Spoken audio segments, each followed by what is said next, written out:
Can you just touch on, you already spoke about the 4 principles or the main principles of Swiss 8. Can you just go through the 8 principles for us, for the listeners? Yeah, so the top 4, I mean, we call them the top 4, bottom 4. So the top 4 is fitness, nutrition, mindfulness, and sleep.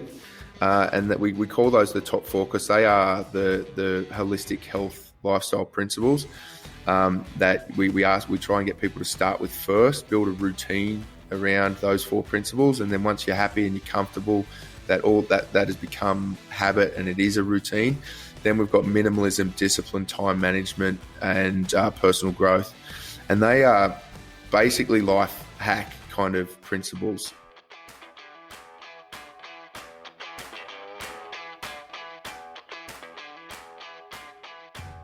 Yo, what is up, guys? Welcome to the Live, Train, Perform podcast. I'm your host, Sean Kober, and joining me today is one of my good mates, Tristan Rose of Blind Tiger Yoga.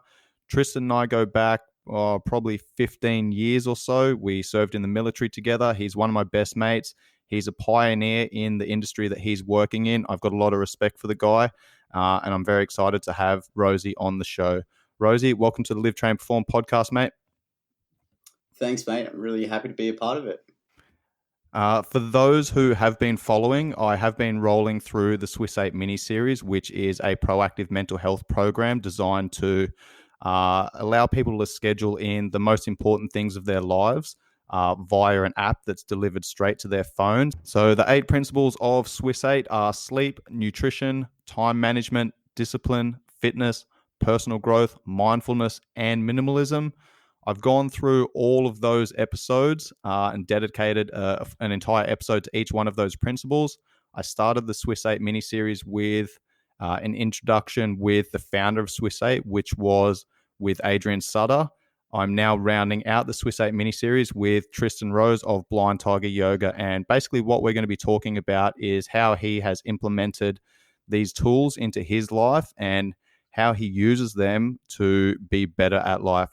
Tristan, which one of the Swiss 8 principles is most important for you? It's an interesting question because I don't really see that one takes precedence over another. I think that they're all pretty important, and it's unanimous to say that these principles are fundamental for all health and well-being. Like, they're great fundamentals for everyone to begin their health journey on, to revamp it or rekindle it. And I think that for this to work, for the 8 principles to work in general and its application, it needs to be almost a symbiotic relationship between the user and the interface. And that needs to be held with complete accountability. So for it to actually work and reap the benefits, you really have to develop that coexisting relationship with what you apply yourself to. One of the principles that I've been working on in this period of COVID, because I'm forced in Melbourne at the moment, is sleep. So as you know, we've spoken about this many times over the years, that my sleep is just shocking through physical injuries. And I roughly sleep for 35, 40 minutes and then have to get up and frozen shoulder, then have to move, readjust myself and then go over the other side and then repeat the process. So 3.5, 4 hours a night was my norm for probably going on 10 years. And this downtime, I've been able to actually reset my relationship to sleep, because I haven't had the demands of my current schedule and lifestyle. So sleep has been a major focus for me. It's unbelievably important in everyone's life. And I've had to adapt my sleep regime from unconventional means and methods in the last few years. So I would say that sleep is probably one of the biggest ones that I'm working on. Yeah, man, that's a really good answer. Thank you for sharing that. So obviously sleep's a big one for you at the moment. How have you found that having some processes around potentially a nightly routine that's going to allow you to get to sleep, how have you found that that's affected your day-to-day mental and physical health? Well, to give it a bit of context, because I teach usually quite late in the evenings and I'm home quite late in the evening, I can't start my sleep routine until maybe 10:30, 11 o'clock at night, which is just ridiculous for most people. It's not healthy. It's really not healthy. So in this time period that I've been able to have a regular sleep schedule, I've been able to, eliminate electronic devices before bed. The use of blue lens glasses and screens have been phenomenal. I've found a phenomenal impact from those. Um, Not looking at my phone directly before bed, leaving that imprint on my mind. Use of soft lighting, um, really getting into my soaks, getting into the tub, chilling. As you know, I'm a devout reader and I like to fill my head with stuff that's completely away from my normal day to day activities. So, really setting out a 2 hour time period before bed, like I propose to be in bed by this time. I'm going to start the process now, changing my lighting, changing my atmosphere, changing my relationship to technology. Invested in a decent bed at Christmas time, which was fantastic. I'm like, how the hell do I not do this every 5 years? Like, it's definitely worth it. Um, but yeah, it's been a process, that's for sure. Yeah, mate. There's a couple of things that I want to touch on there because you did mention blue light. Now, for the listeners, I have done an entire episode on sleep, but to recap that, our body has feedback systems and our visual system is a big part of that. Now, what happens when we wake up in the morning is light hits our eyes and that starts, producing certain chemicals and compounds and hormones and things like that that basically tell our body, evolutionary speaking, it's time to get up, seek out food, water, and shelter. So when we're exposed to these artificial lights, once the sun goes down, where our brain is essentially receiving this feedback that the sun is still up and it's still producing these hormones, what's supposed to happen is once the sun goes down, the hormone profile is supposed to change and your body starts decreasing, adrenaline and cortisol and those types of things that kind of create a stress response that allow you to get shit done. And it's supposed to start producing melatonin, which essentially allows you to downregulate central nervous system, chill out, relax, and get to sleep. So that's been a massive one for me as well. Do you notice a difference when you're not using your blue light blocking glasses, or what are some of the practices that you use once the sun does go down? Well, it's quite interesting. When I stumbled on the blue lens glasses maybe 2 years ago, I was driving home from teaching, and because the class is pretty sort of dim lit, and it's quite a relaxing sort of atmosphere. When I get in my car and drive home, my eyes were extremely sensitive to light, and I think it was as well when I caught up with you last in Thailand, and we were just out playing some pool, and I was like looking at the lights and stuff, and I was just like, man, like I got to go get my eyes checked because I'm just getting this over stimulus, and then we finished pool and went back to bed, and well, not together, obviously, that'd be weird. Um, but but hey, $20 is $20. Um, but I went back to the villa, and I just found myself being just overly stimulated by just sensory input. And I'm just like, it's literally like someone flashing a torch in your eyes and then just be like, relax. You're like, well, I'm awake sort of thing. So using the blue lens glasses, I've even got a filter, a lens, a cover on my phone now. Yep. That's made a huge difference. And also reversing that process when I wake up in the morning, not exposing myself to mass amounts of light. And I look like a kook, but I don't care. I use a eye mask. So I encourage that, complete blackout sort of sensory output. So for me, visual stimuli is a huge one.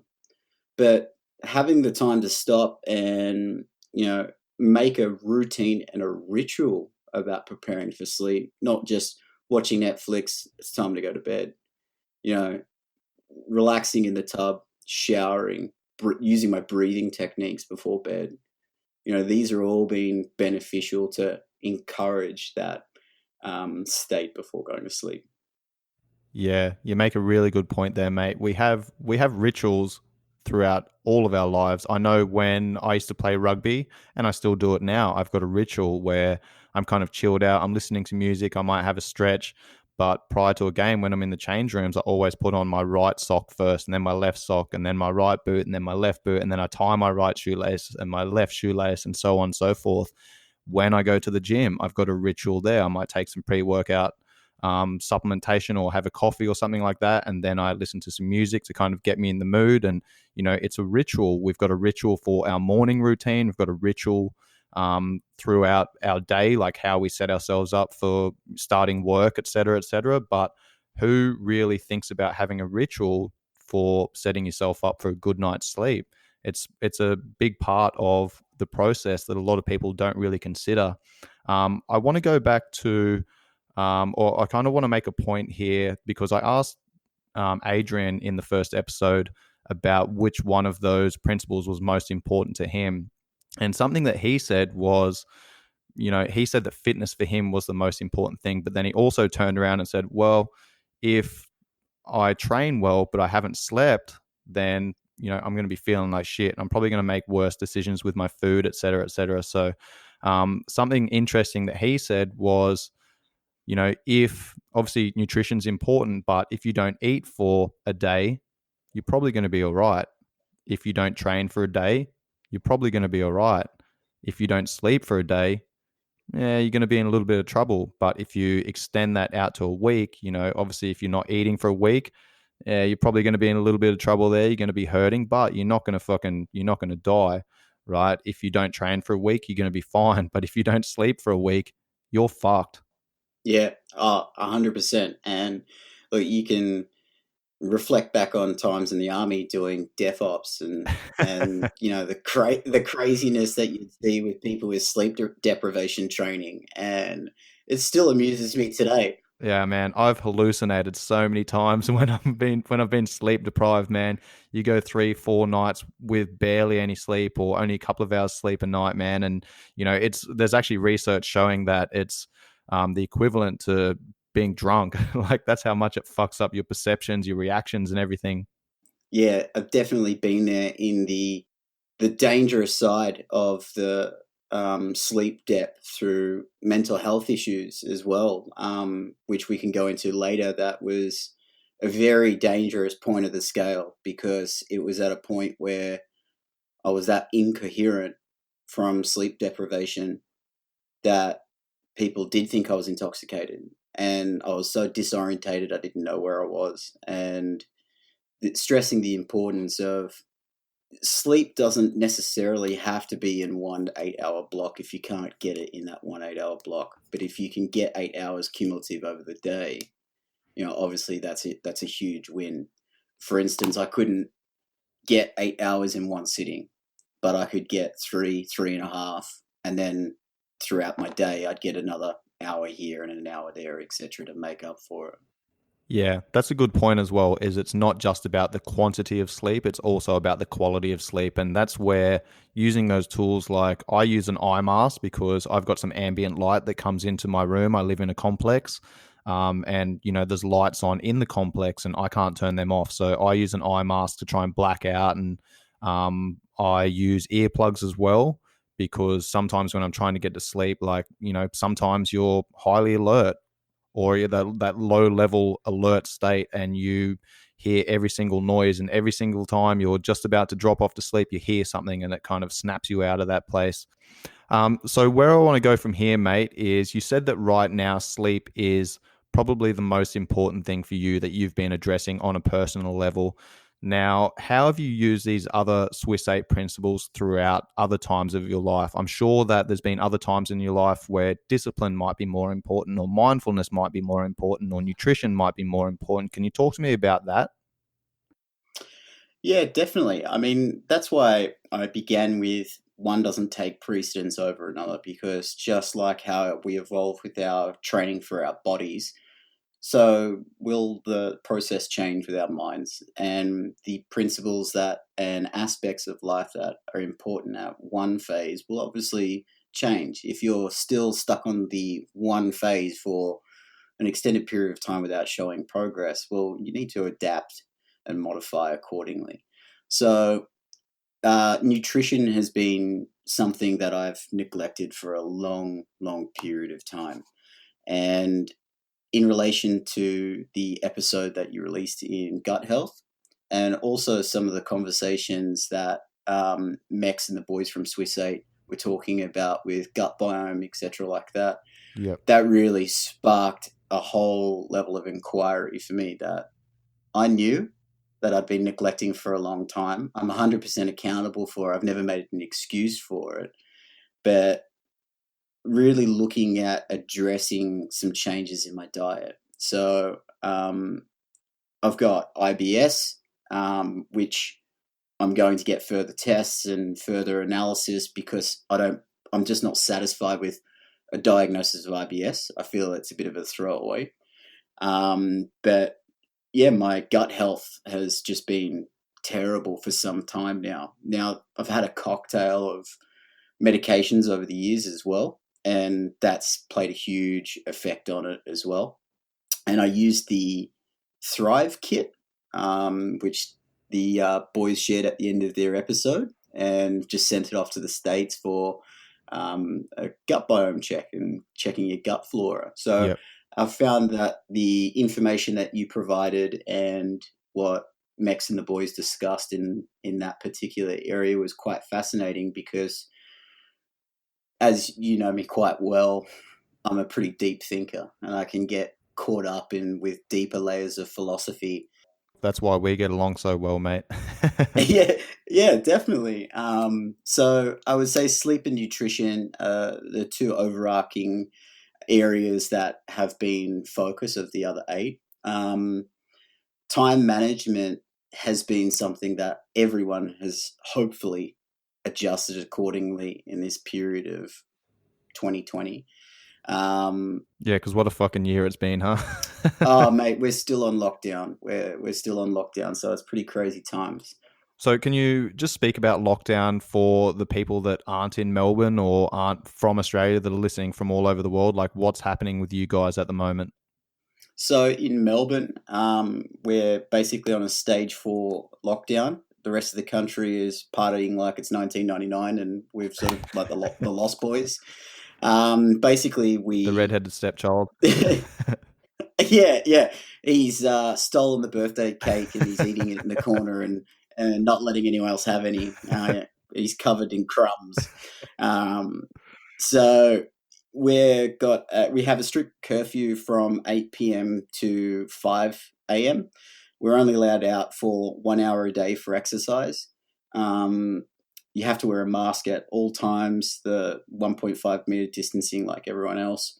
All work has been suspended except for a skeleton crew of emergency service workers, very few critical trades, but the economy is in a huge dire. Well, it's in a very dire situation at the moment, and it will have extreme ramifications for the rest of the country for generations to come.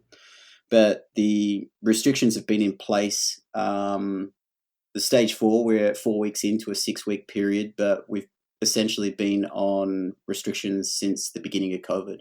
So Yeah. nearly 7 months. Yeah, that's crazy, man. And we've got to think that that's going to be that has to have an impact on people's mental health because we are social creatures. We evolve to be part of communities. We evolve to, contribute to our community, our society, and people being locked up like that has to have an effect on mental health. And I think I heard something recently about there being a spike in suicides and things like that recently, particularly in Australia. Do you know much about that? Can you speak about that? Unfortunately, yes. So, as you know, advocate for mental health, and also men's mental health in particular, getting men to talk about their mental struggles and issues in an open, non-judging and free forum. And basically, because my work has ceased in a physical capacity, I've been doing roughly 30 hours a week of counselling with members.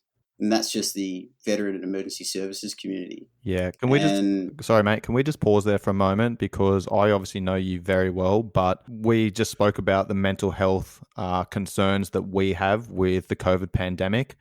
Unfortunately, we both got some bad news over the weekend. Our 5RAR brotherhood of boys that we served with got some news that one of the boys took his own life on the weekend. And for me, I received that message whilst I was sitting in a cafe having breakfast on Sunday morning, and I just broke down, man. I started crying in the middle of the cafe, and I was just getting these weird looks, but I didn't really care. How did that affect you?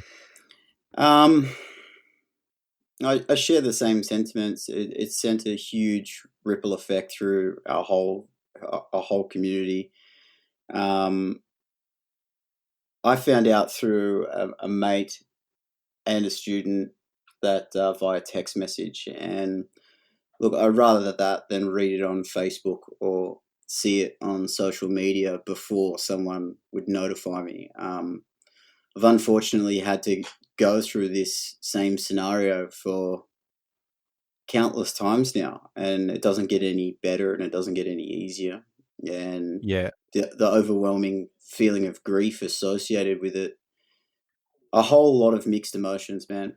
Yeah, mate, understandable. And just to give a little bit of context to the people listening at home, you are basically a sounding board for a lot of people. You essentially we'll get into this in a moment, but you essentially started Blind Tiger Yoga to go through, use it as an alternate therapy to deal with your own demons, and then decided to basically start sharing these tools with other people that were dealing with the same thing.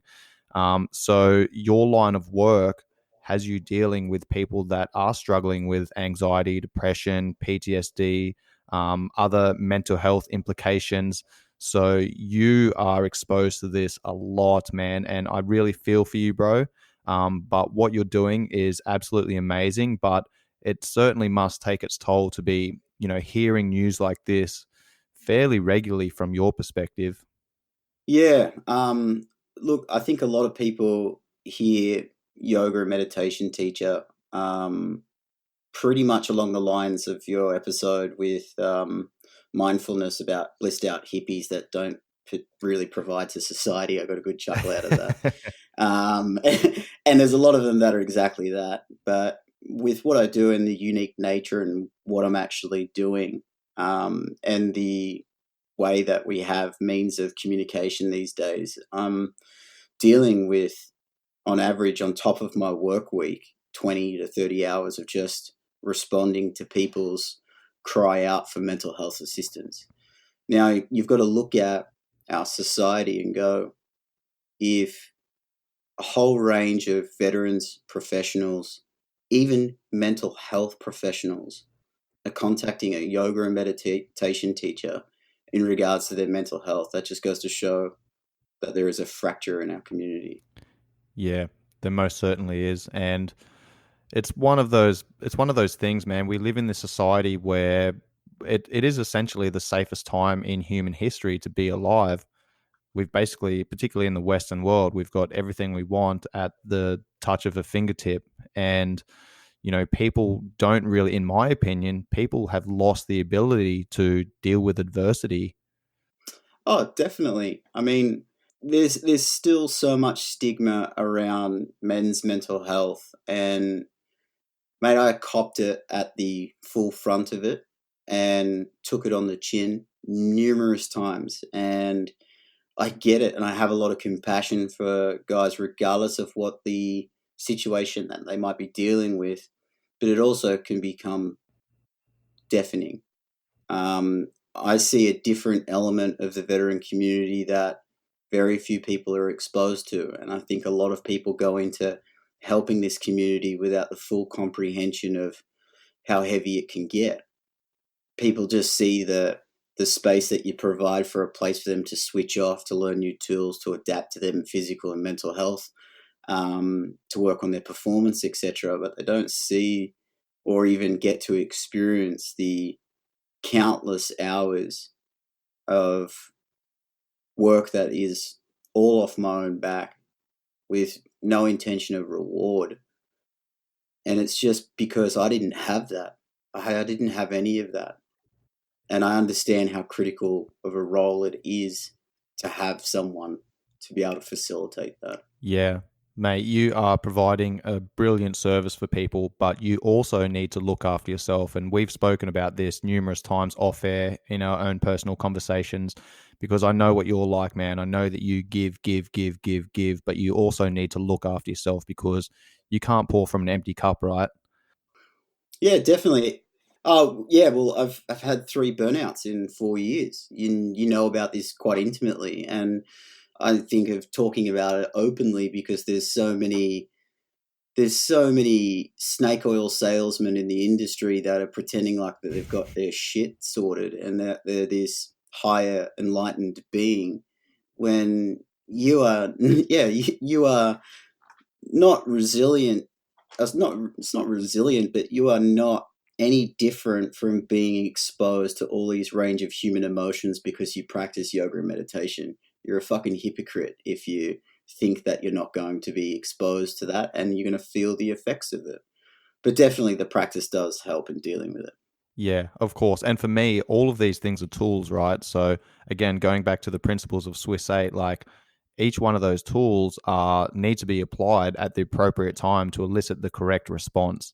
You know, one is not more important than the other. It's the seasons of life, right? We go through the seasons of life where, you know, maybe our relationships are the most important thing that we want to work on because we're a little bit rocky. So we need to, you know, that means we need to sacrifice in other areas of our life. So we need to build those relationships, build that rapport, build that trust, build that loyalty. And then once that's good, then, you know, maybe we need to work on our career. Maybe we need to do some personal growth, some self education, and all that type of stuff. So for me, it's looking at all of these things. And like you said, it's symbiotic. Like all of these things work well together, but it's about prioritizing what's going to bring you the best results and give you the biggest bang for buck at the appropriate time in your life. Yeah, definitely. And look, if something is not working for you, you've got to have the ability to step back and go, you know what? The fact that I've tried this, the fact that I've been open minded to give it a crack, and I don't mean once or twice and then going, no, that's shit. Give it a proper crack. But the fact that you've given it a go, that means that you're open minded to try something else. And I think that's a fundamental aspect of your own personal growth as well. Yeah, that's the definition of insanity. Doing the same thing over and over and expecting different results. Yeah, oh, definitely, definitely. But unfortunately, I've probably dealt with more suicide than the average person my age. I've been to more funerals in the last 2 years than I've been to weddings in my entire life. Um, and seeing how people respond and relate and express grief is been a quite interesting process. There's no right way to do it. There's no wrong way to do it. But I guess out of the weekend is still fresh. I mean, it's only a couple of days ago. Along with the shock and the processing of everything that's associated with the terrible loss of Craig and what it's doing to his friends, his family, his loved ones, I've also felt a sense of gratitude, a gratitude of where I'm at in my own personal journey. Now, I don't mean that with any disrespect to anyone in any way, shape, or form. This is just my own personal experience. But the journey that I'm on and where it's taken me to now, I could have been that dude from a permanent solution to a temporary problem. And understanding, I understand the thought process of actually taking the action of causing self harm, but also now that I'm working with guys that are dealing with a whole range of stuff going on, and just humans, I can physically see it in others when they're not looking the best, or when you can almost predetermine that there's some combat indicators that things aren't going the best for them. I mean, I remember looking at a picture of Robin Williams maybe 10 years ago, and I was like, he's going to top himself. And even just listening to the words of Anthony Bourdain and going, wow, there's a lot of pain there. And I think that the gratitude that I've got from this whole scenario is the appreciation of how long it takes in this journey to heal. Some don't make it, and some are just starting their process. Look at all the guys that have come together from the battalion and that are talking and communicating with each other, reaching out, expressing nothing but love and kindness to each other. Yep. It is the epitome of the warrior monk in my mind, is that you can be equal parts warrior and equal parts monk at the appropriate application. So Yeah. in this pain and suffering and loss that's happened, it's made me actually go out and just be reborn with life in the morning and just go, I'm fucking grateful for the people and things in my life right now. And there's no shame in telling people that you love them and you care for them. And Yep.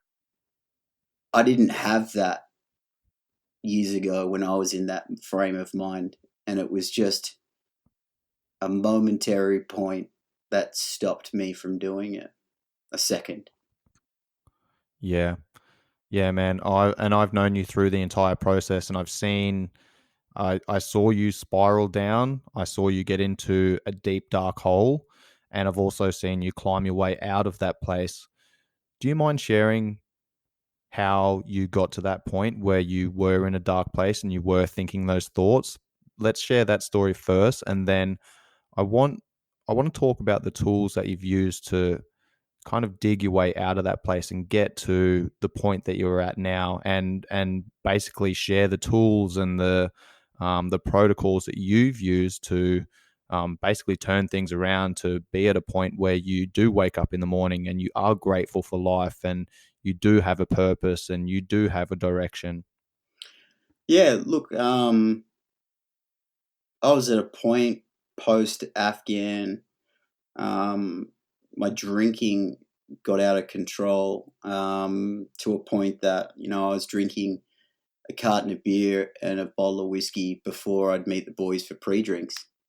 I had a high tolerance for it, and even though I'd be blackout drunk, people would be like, "You stood straight. You had a conversation with me for hours. You had a ball. It's fine."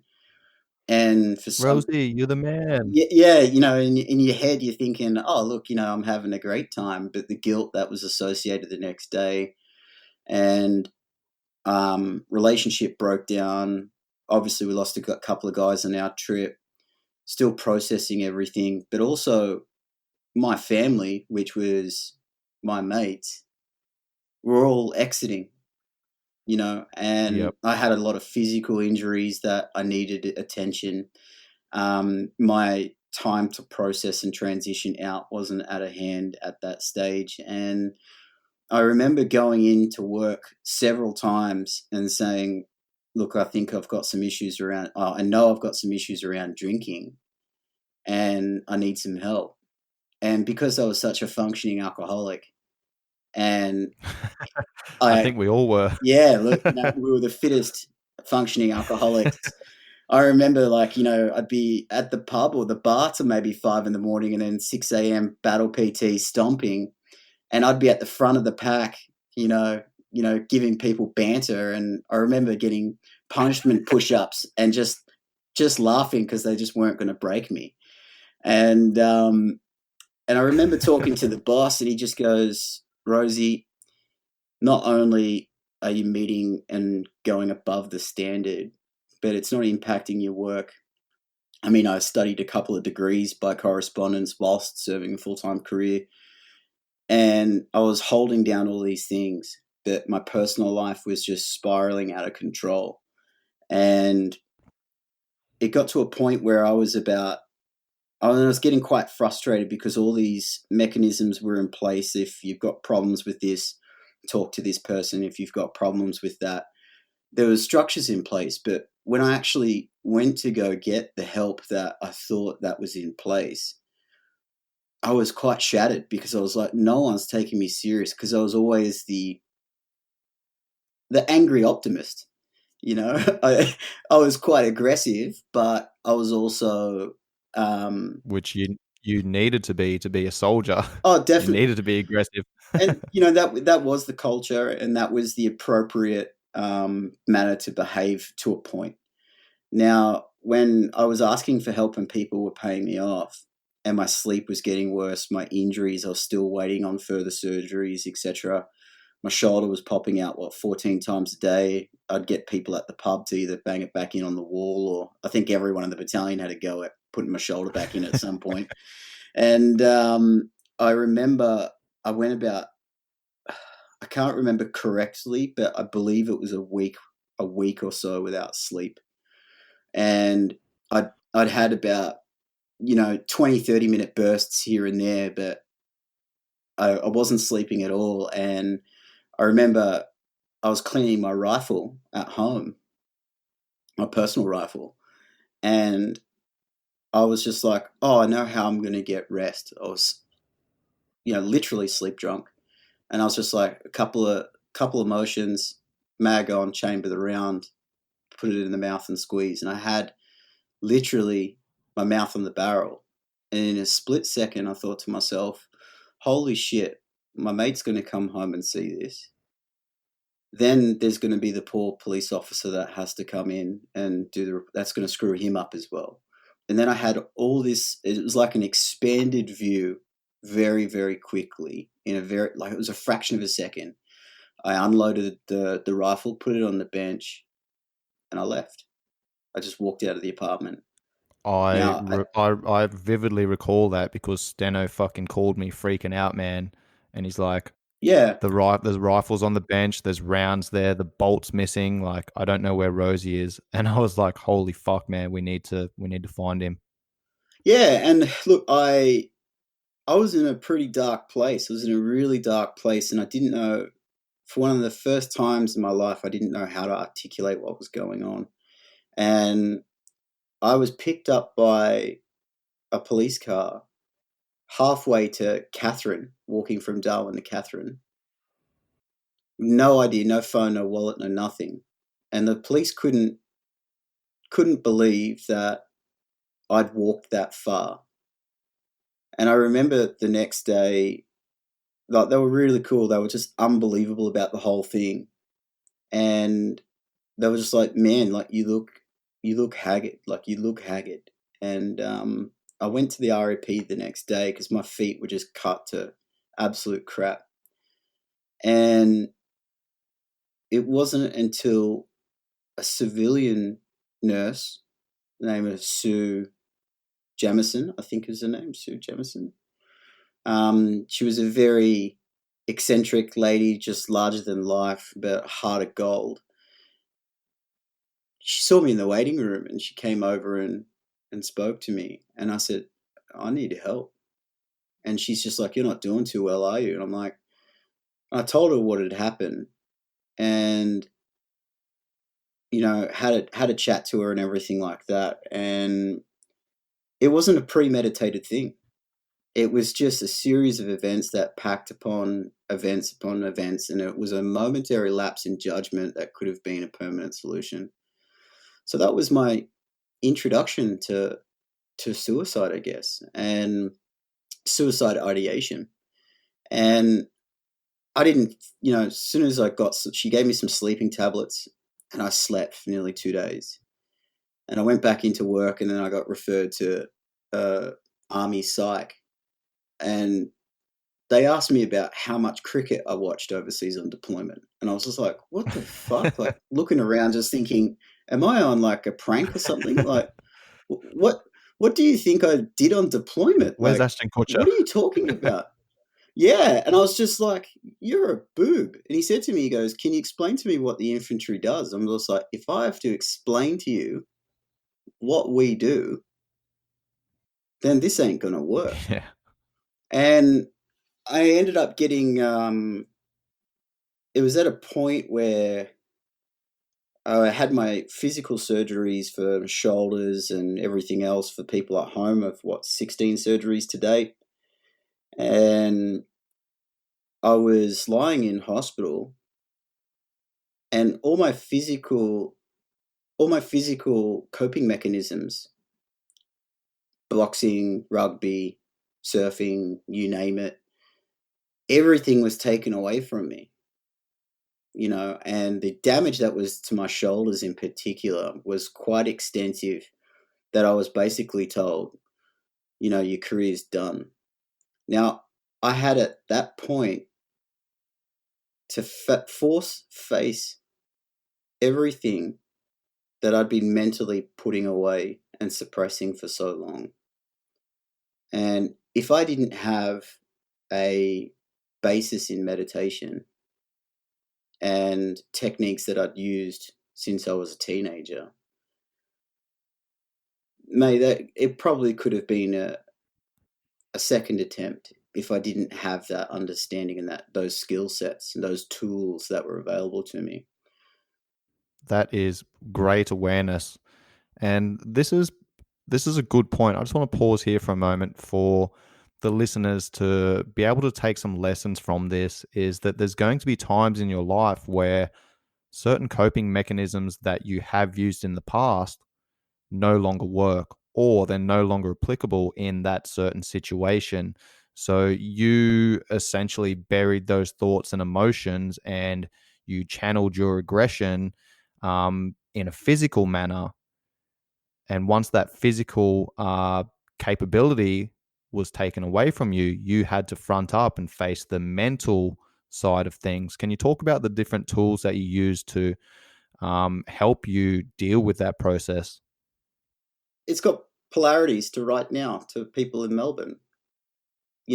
Our physical outlets, our social outlets that people are accustomed to have been taken away from people. Choice has been taken away from people. And that's probably one of the hardest things that people aren't addressing. Now, when I was faced with the position that you're most likely going to be medically discharged due to the severity of your injuries, my physical body gave out, then my mental capacity gave out. It wasn't my mental and then my physical, it was the other way around. So for me, I was forced I can't do these things, so I need to be able to adapt and modify. I need to be able to, and this is ingrained in our training. Here's a task, get it done. I don't care how you get it done, just get it done. Yep. Just don't do anything illegal. or if you do, don't get caught. Yeah. Yeah, don't get caught. Don't tell me about it. Deny. And look, I thought to myself, and I had this time of processing that, well, what is in my control? What can I control? What is the variables here that I can control? The breath. Straight away, the breath. Just coming back to the breath, understanding the breath again. And it's something that we so overlook. It's such simple in nature, yet 75% of us are doing it incorrectly. Yeah. Who gets taught how to breathe? Yeah, well, pretty much. It was lost in Western culture. I mean, the techniques and teachings have been around for thousands and thousands of years, but we lost this, particularly around about 10,000 BC. But I could go into that at a later stage or another podcast. But breathing techniques and then awareness and then looking at the realities of what I can do. So what was in control of my immediate environment? And this was a moment where I said to myself, not only is this physical stage of recovery going to be a long period of time, but the mental aspect is going to be even longer. Yeah. It's going to be probably 4 times the amount of time than the physical aspect. Yeah. And Sorry, mate. I just want to pause you there for a moment because I don't want to let this conversation get too far away and then have to come back. But one thing that I always say is that we can only live 4 minutes without oxygen. We can live 4 days without water, 40 days without food, and 40 plus years without exercise. What do you think most people focus on? People go to fitness first, usually, and then they pay off breathing and sleep probably last. Yeah.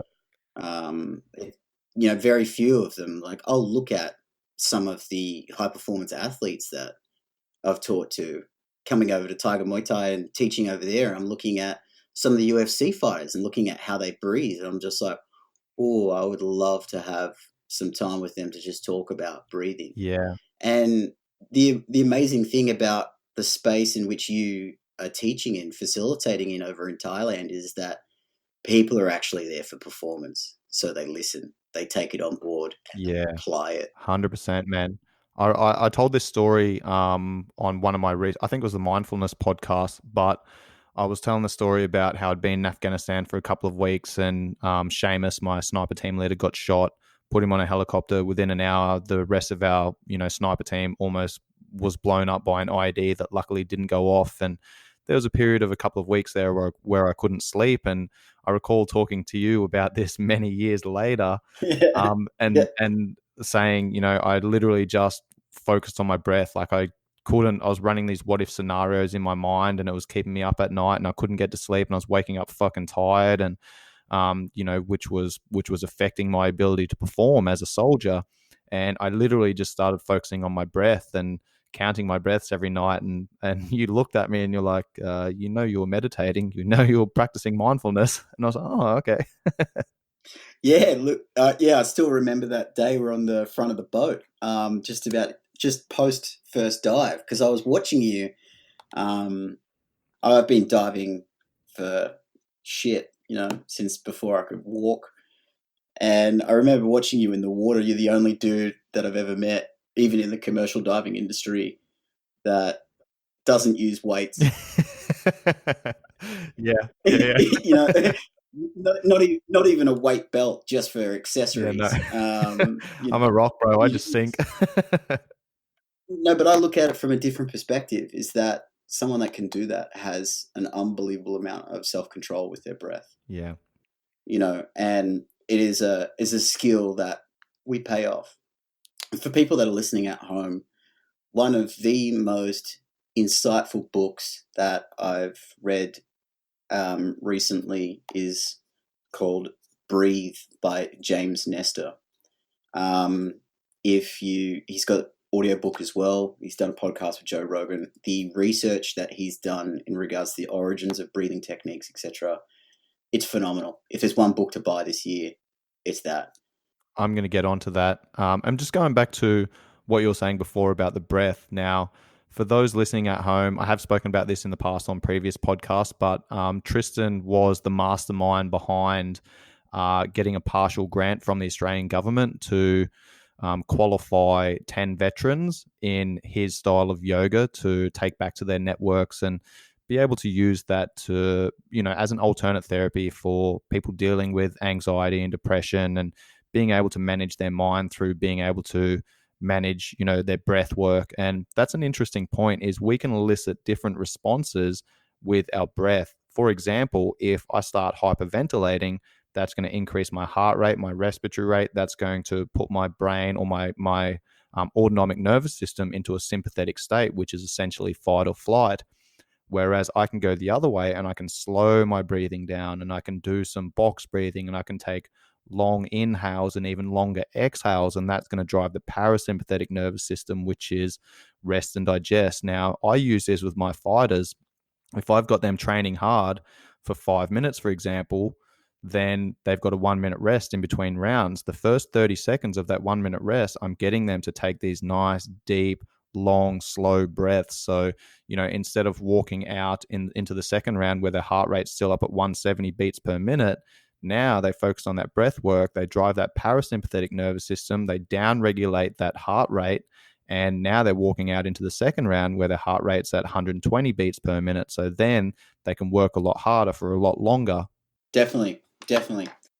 So, Rosie, from here, mate, I want to rewind a little bit back to that transition period of getting out of the army, because for a lot of veterans discharging and getting back into the civilian populace, that is a difficult transition process.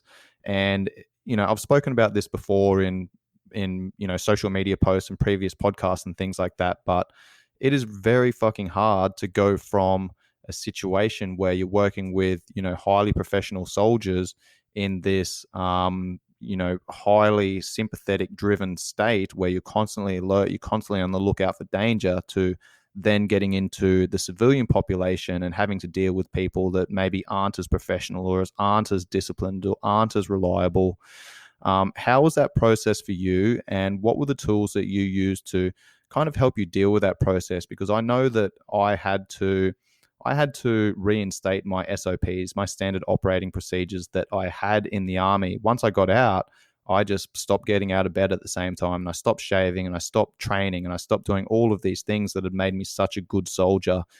But I very soon realized that, I was floating, and I had to reinstate and repurpose those standard operating procedures. And once I started rebuilding that structure back into my life, but things started falling into place and I started moving in the direction that I wanted to be. Can you talk to me about your process?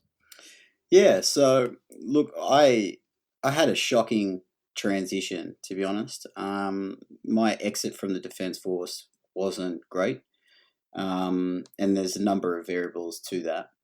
Um, but it also came down to the education that was available to people at the time as well. The expectation that your combat leaders, officers, etc., they're not mental health clinicians. They're dealing with their own stuff as well. So you've got a whole bunch of people that are dealing with a whole range of their own shit, their own life. Everyone's dealing with their own story, right? And trying to navigate this, my coping structures and people that I would go to, like you guys were all transitioning out, and I'm not exactly as tight with my family as most people would be. I really felt that I was very isolated and I was doing it alone. It was a very short period of time that I had to cram a lot of education in about diagnosis and understanding and comprehension of depression and of anxiety, etc. I had to seek specialists myself. It was a civilian doctor that referred me to her civilian psychiatrist. And it took maybe 7 psychiatrists to hit the right one. The trust process, everything that was involved with that was a long, painstaking, frustrating, and at points and times, that's when I probably did have a point of, I'm going even further down backwards because the support structures that are in place aren't working. I had one particular specialist that she said, "Tell me what's on your mind." And I said, "I don't think you want to handle what I want to unload." And she goes, "I deal with veterans." And she got really high on a horse, and I just fucking ripped that Band-Aid off. And she got up, she burst into tears crying, got up, walked out, left the door open, and didn't come back. And I was just like, She probably went and called her psych. so, well, yeah, look, I had the receptionist come in and say, look, we're going to have to refer you to someone else. And I'm just like, these were the supposedly leading experts in veteran mental health at the time. And then I tried another specialist and they're like, oh, we'll do EMDR therapy. And they said, the phrasing was around this was that this is your last resort. And I just laughed at it. It just didn't do anything for me. And I remember going to the pub afterwards and thinking to myself, let's just break down that phrasing that this is your last resort. Now, someone with less mental fortitude, this could be the moment that they tap out. Yep. I've tried everything, so therefore I'm going to submit. Whereas I said to myself, no, I'm actually going to try, it takes me back to the Japanese proverb of Nanakarobi yoki, which is fall down 7 times, get up 8. Mm-hmm. About perseverance. It's ingrained in us. And like, yes, I might be struggling. Yes, I might not be at the physical capacity that I used to be. Yes, I might not be at the mental capacity that I used to be. However, I'm going to try someone else. Yeah. And I finally hit the right one. And he's amazing. The process around my discharge of you look fine, and the culture of you look fine in men's mental health as well, of not looking for the combat indicators and understanding what people look like when they're struggling as well, was a whole education process in itself. But there was a huge amount of humiliation and a huge amount of ridicule when I did put my hand up and openly say, hey guys, I'm struggling and I'm seeing a professional about it. And I had 11 people, I remember it clear as day, openly laugh at me. Mm. And I remember just going to myself, I'm going to use that as ammunition to get better. I'm going to use that as ammunition to persevere and get through this and overcome this to the best of my ability. And you know what? It's still a work in process. I'm still working on it, but 9 out of those 11 people all contacted me months down the track or years down the track saying, I need help. And I didn't use that as a point to go, haha. Mm-hmm. I used that as a point of just going, great, we're changing the narrative. Yep. We can talk about this. But I was openly ridiculed by people that I thought that cared about me, civilian friends that I couldn't relate to or talk to. My whole world experience was completely changed. And not having that circle of mates around me that I could just quietly just sit in a room, not even say anything, that just quiet acknowledgement. Mm-hmm. So I had to find this growth process myself. And it was, on reflection, when you think about it, that when choice is taken away from you, that you have to leave for medical reasons, that changes the relationship to the grieving process of leaving. If you know that you can go back, I did 10 years and I planned on being in for life. So exiting from the military wasn't on my plan, my radar. Yep. So this whole process was a sort of like, I have to navigate this, but not only the process itself, I had to educate my girlfriend, I had to educate my family on stuff that I just thought was basic knowledge. Have you heard or you're bound to have heard the expression, what's wrong with you? Mm. People just use that in conversation, or people saying there's nothing worse than, and then putting something trivial behind it. Mate, I hear that all the time. It fucking grinds my gears. There's nothing worse than a flat soy chai latte or whatever it is. And you're just like, mate, go talk to a dude with testicular cancer. I'm pretty sure that trumps your chai latte. But yeah, it's all about perspective, right? definitely. And look, after I discharged, like getting into yoga and meditation more deeper and finding that pathway and using the tools, filtering through all the bullshit that was buried. There's so many golden nuggets that's buried in there, but we've culturally misappropriated a lot of the practices to make it into this scene rather than this practice. It is why so many people run away from it. And I was using these tools complementary, just like the 8 principles. And being a symbiotic relationship to it is that I needed to put them in practice. I needed to put them in motion. I needed to try unconventional methods that didn't fit the ordinary mold because I'd reached their capacity. Yep. So what I'm taking from that is that you were accountable and you took ownership for your own shit and went, well, this therapist is not working for me. I need to go and find another one, and I need to educate myself. I need to read books. I need to listen to audio books. I need to listen to podcasts. I need to go and do my own research so that I can get to the bottom of this and I can find the tools that are going to be appropriate for me at the appropriate time. Definitely. I mean, that you've just hit the golden the golden piece of knowledge that should be parted onto every single individual, and this came in a shocking way and reality to me, is that no one's coming to help. Yep. No one is coming to help. There is no support team. There is no Kazovac that's going to come out and, make sure that you're okay. And this whole perception that there is all these services and support networks that are out there, etc. You have to do the freaking work. You have to put in those hours. You have to put in that effort. No one can do that but you. Now, in that sort of mindset, when people say to me, wow, like, I remember you as this aggressive dude that used to love the beers and punching on and rugby, etc., and everything like that.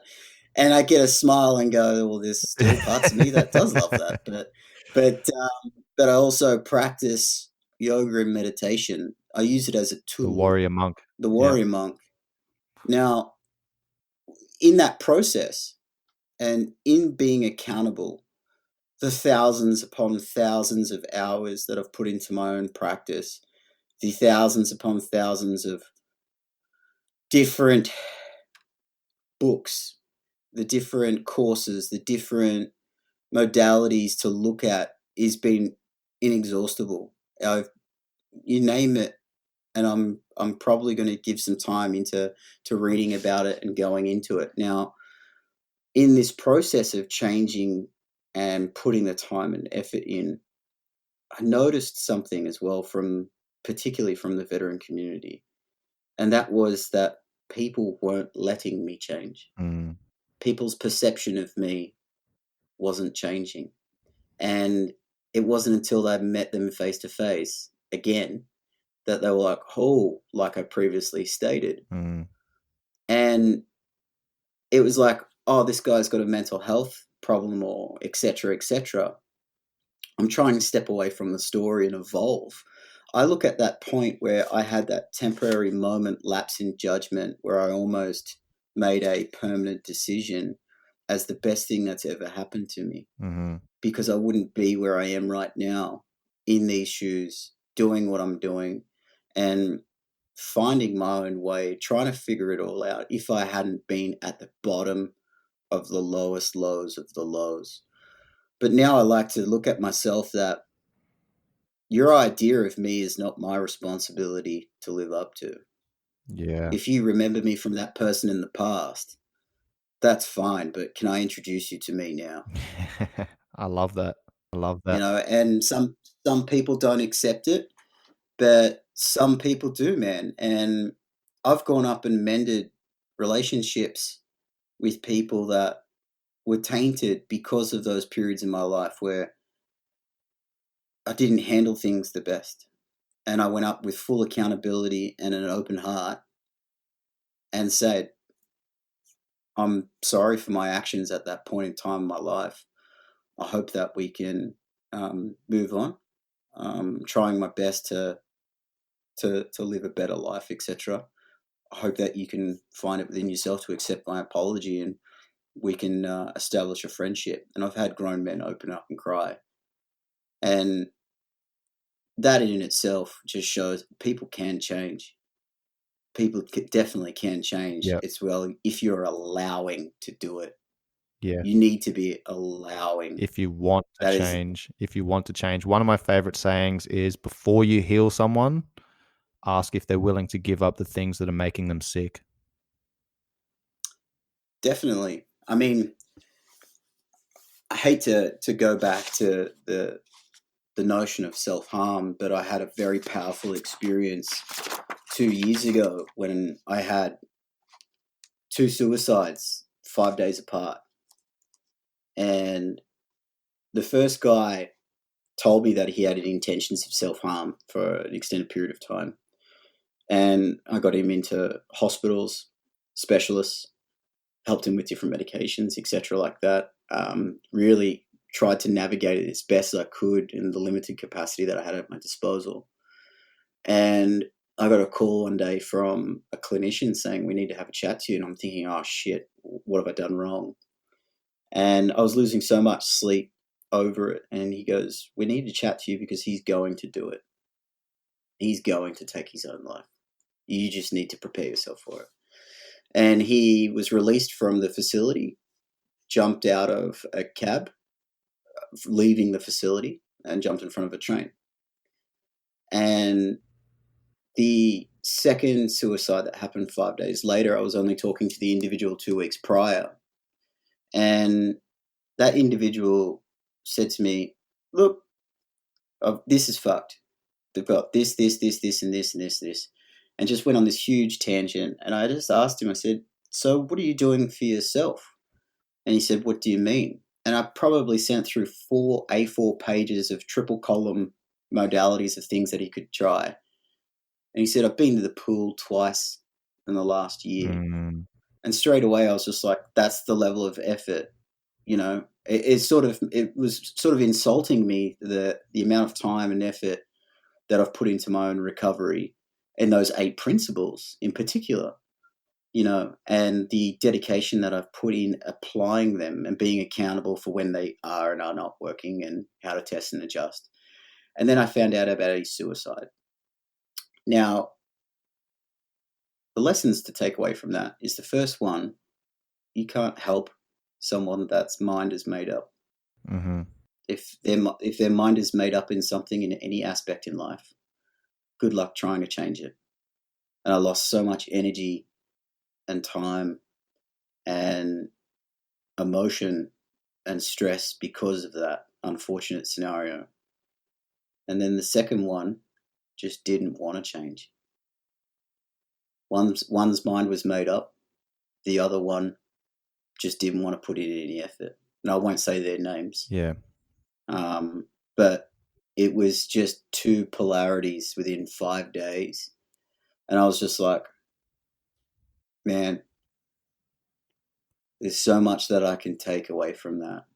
Yeah. And I hope that people that are listening can look at that and go, wow, if you want change to happen, what's your mechanism of application? Whether it be a tool like the Swiss 8 app, whether it be, it could be the most obscure thing. I mean, for me, yoga. Dude, you know me, like ex-rugby player, Mortimer, you know, ultra heavyweight. Me getting into yoga was so freaking obscure, but it was my jam. It worked. Yep. So That was the right tool for you at that time.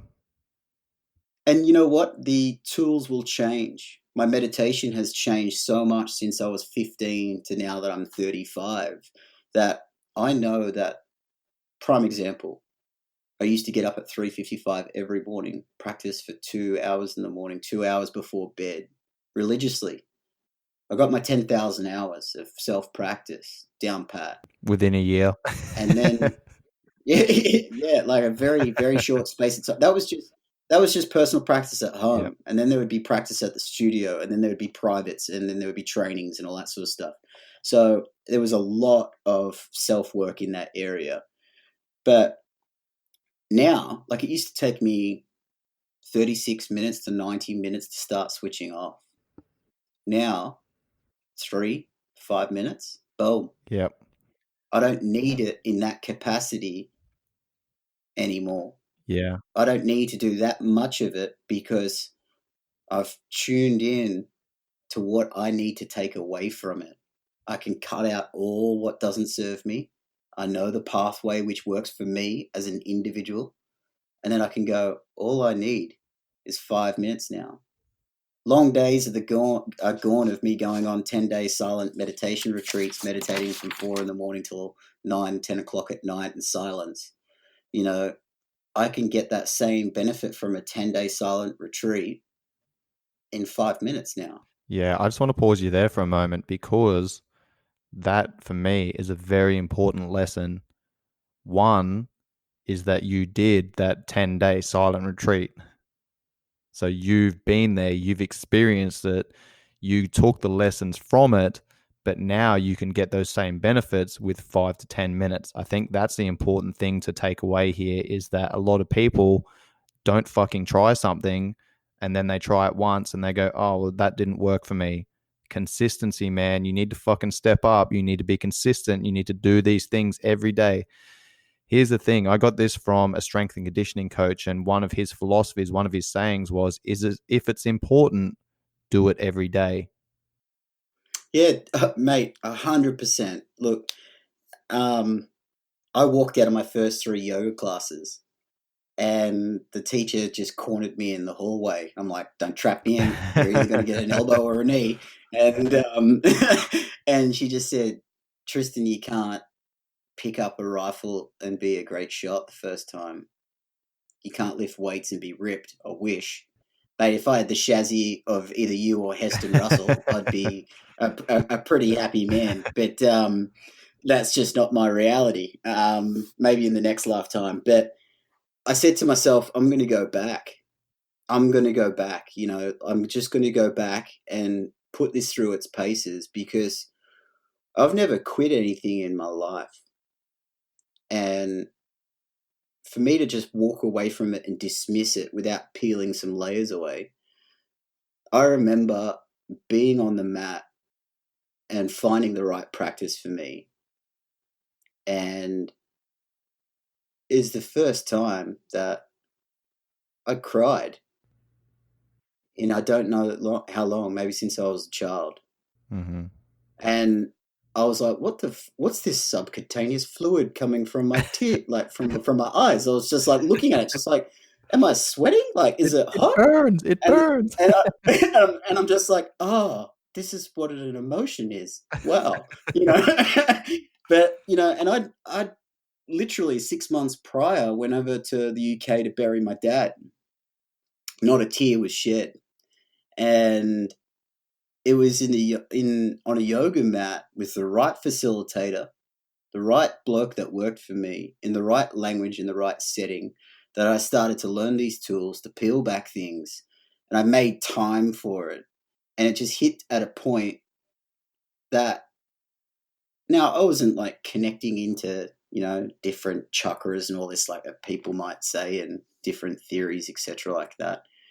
It was the first time that the connection of my body and mind was in a non-physical capacity, like I would find through boxing or surfing or, rugby, etc. It was pretty profound. And I was like, I need to make more time for this. This becomes a priority. And it's the same with nutrition. When you find the benefits are going to start working for you, you'll make time for it. When you start seeing, the effects of how much sleep will change for you, you'll make more time for it. You make time for those things, like you said, that will give you impact. And if something doesn't work for you, just try something else. Try the next tool. Yeah. Exactly. You will never run out of tools that are on this planet. And if you're the type of person that says, I've tried it all, well, I'm sorry, you haven't. Yep. Remember when we were hiking? So after discharge, we were hiking through Nepal. Just got into commercial diving, playing around with underwater explosives and stuff. And we went hiking in Nepal. And you went south to India, and I stayed in Nepal for a bit. And I was at this, the Himalayan Yoga Institute, and I was just resisting everything. And I tell this story quite often in my classes because the relevance is pretty relevant. Relevance is relevant. Is pretty on par with the veteran community. And he saw that I was resisting everything. I wanted to get involved with things, but I was just like, man, this is too out there. And he goes, tomorrow morning, 5 a.m., meet me on top of the hill. I'm like, that's it, Tristan. That's how you get your organs harvested. Just rounding off with a strange yogi on top of the hill. And there was probably 200 odd Nepalese people on this hill at like 5 a.m. And I'm just thinking, oh man, they're all looking at me sus. I'm looking at them sus. I'm already planning my escape route and everything. I'm just like, I'm going to choke that guy out first and then move to this and blah, blah, blah. And then they're slaughtering an ox over in the corner. Yeah, I'm just like, oh man, I can't be in some satanic worship right now. Or I could love it. But people started these 2 lines, and I saw the teacher, and he goes, come over here. And he goes, every morning for the last couple of 100 years, this town has been doing this. And you grab your hand with the person in front of you, you shake their hands, lock eyes, and you laugh. And I was just like, oh man, this is I don't want to do this. I was just like, no, I don't want to do this. And I had this Mr. Miyagi looking dude slash Grandpa Simpson guy walk over, and they muddled something to each other in Nepalese. And I'm just like, he's got more wrinkles in his face than pork crackling and Gordon Ramsay's forehead combined. And I'm just like, oh, how am I going to laugh with this dude? And he grabbed me the strongest grip and just went, whoa. And just his face just lit up like a Christmas tree. And I just lost it. And then you would move on to the next person, and then the next person, and the next person. And at the end of it, you were in just such this elated state. And then I spoke to him afterwards, and he goes, see what happens when you start, like, just immersing yourself in things. And when I was walking back down this massive hill, it dawned on me that if I wasn't allowing, if I was resistant to that, and I wanted it to be angry grunt of no joy, angry sergeant, I wouldn't have been able to see that experience for the amazing opportunity that it was. And I realized how I was living my life and how I wanted to change, and how I didn't want to be the angry person, the former version of myself that was useful at the time, but I needed to evolve. And I use that in my teaching all the time about resistance and allowing. Mm-hmm. A place on a mat in meditation is where I can allow myself to just be present with what's happening. And I think that if you look at every single principle that is in the Swiss 8 app, if you look at every single modality of health and well-being, unless you're allowing to give it a go and open-heartedly go and laugh at it and just go, hey, I tried this didn't work, cool. Man, the fact that you gave it a crack, and if anyone laughs at you in a negative way, mate, you don't need them in their life. We laugh at what we don't know. Yeah. Especially in Australian culture, we laugh at what we don't know. We pay it out. It's easy to pay things out and laugh at it.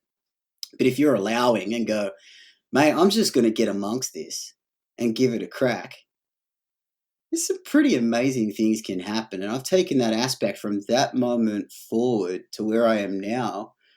And I've taught to over 11,500 veterans and emergency services in 4 years with no government support, no external funding or any initiatives from anyone. And I think to myself, if I wasn't allowing to put myself in the most uncomfortable place that I've ever been in my entire life,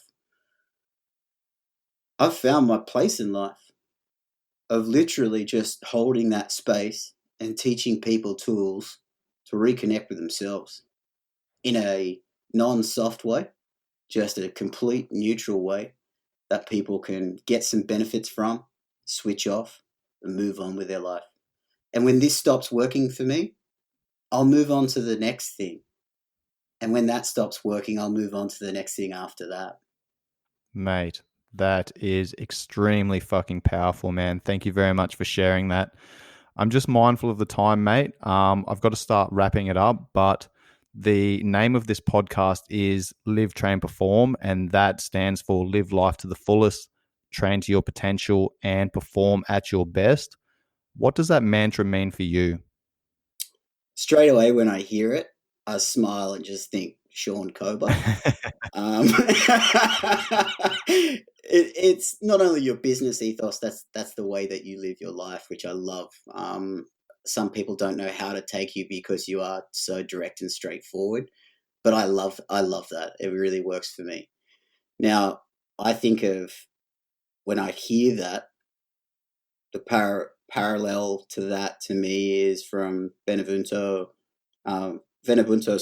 Cellini. I think the pronunciation is incorrect there, but the quote is a Renaissance man And he says that a well-rounded man should be an artist, a warrior, and a philosopher.